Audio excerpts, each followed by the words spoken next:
My father recounted how his Melamed taught Parshas Terumah. The Rebbe did more than explain the psukim. He made the Mishkan tangible. Alongside his evident Avas Torah, he possessed real artistic talent. As he presented his model of the Mishkan, he seemed at once a teacher, a sculptor, a painter, even an architect. The children felt, looking at their Rebbe's model, as though their Rebbe had somehow caught a glimpse of the vision Moshe Rabbeinu was shown on the mountain, the fiery Mishkan revealed by the Eibishter. The Torah commands, "V'hakimosa es hamishkan kimishpato asher haresa v'har." You shall erect the Mishkan according to its law, as you were shown on the mountain. The Yerushalmi in the 12th parak of Shabbos Halacha Gimel asks, "V'chi yesh mishpat la'etzim?" Does wood have laws? What does kimishpato mean? The Yerushalmi explains that a board that merited standing on the north side when the Mishkan was first erected had to always be placed in that position. Even when the Mishkan was dismantled and rebuilt throughout the desert journeys, each beam returned to its exact place. Nothing shifted, nothing was placed elsewhere. The Mishkan was not only sacred, it was ordered. It had structure, nothing arbitrary, nothing interchangeable. Yet, the Chassam Sofer's Zecher Tzadik Levracha notes that not everything in the Migdash followed this pattern. The Mishnah in Yoma teaches that each morning they proclaim Chadashim Laktoras, new ones for the incense. Lots were cast daily so that different Kohanim would offer the Ketaras. Yesterday's merit did not guarantee today's service. The Avoda rotated.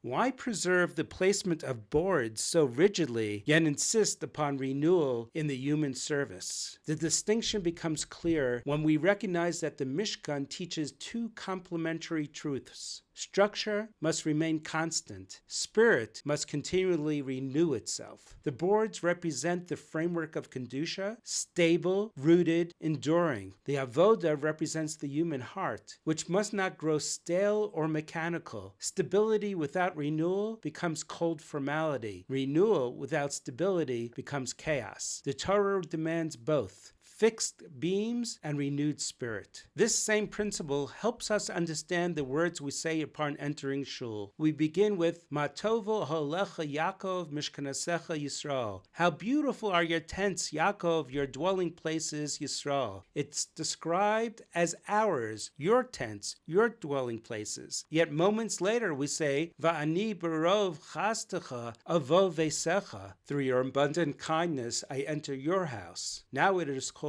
his, Hashem's house. Whose house is it? Ours or Hashem's? To resolve this conflict, perhaps we can borrow the language of Chazal, who distinguish between before the bracha and after the bracha. Before the bracha, it is our house, holy by designation only. After the bracha, after tefillah and Torah fill the space, there is hashros hashchina, the resting of the divine presence, and it is called his house. The makam was always holy. The fullness of its holiness depends on the ruach, the spirit within it. It is also interesting to note the placement of the kelim, the holy utensils in the Mishkan, in the Migdash. The menorah stood elevated, with steps before it as described in the 3rd parak of Midos. The Mizbeach was 16 amos high and required a ramp for the Torah forbade ascending by stairs. Both were raised above the ground, yet the Aron, the holiest vessel of all, standing in the Kodesh HaKodashim, rested directly upon the floor, without pedestal or elevation. Why were the menorah and Mizbeach lifted upward while the Aron was not? One explanation is practical. The menorah and Mizbeach are forms that could exist elsewhere. A menorah may stand in a home. An altar may be built in the home as well as a bama. In the Migdash, they required elevation to distinguish the makam. The Aron, however, has no parallel. It is singular and required no physical distinction. But there is a deeper layer. The kelim compared to the 3 crowns, Keser Kahuna, Keser Malchus, and Keser Torah. Kahuna and Malchus require ascent and qualification. Their vessels are elevated accordingly. Not everyone can attain these crowns. The Aron represents Keser Torah. As Chazal declare about the Torah, Kol harotze lito, yavo v'ito. Whoever wishes to take it, let him come and take. Torah is accessible to all. And yet, Torah demands something greater than the other crowns. Unlike Kahuna or Malchus, which once reached do not extend further, Keser Torah has no summit. Even when one has reached high levels, one must continue to aspire higher still. When it comes to Torah, Torah, a person may arrive, and only then must he spread his wings further, striving upward without limit. The Aron rests firmly upon the ground, constant and accessible, while what it contains calls for endless growth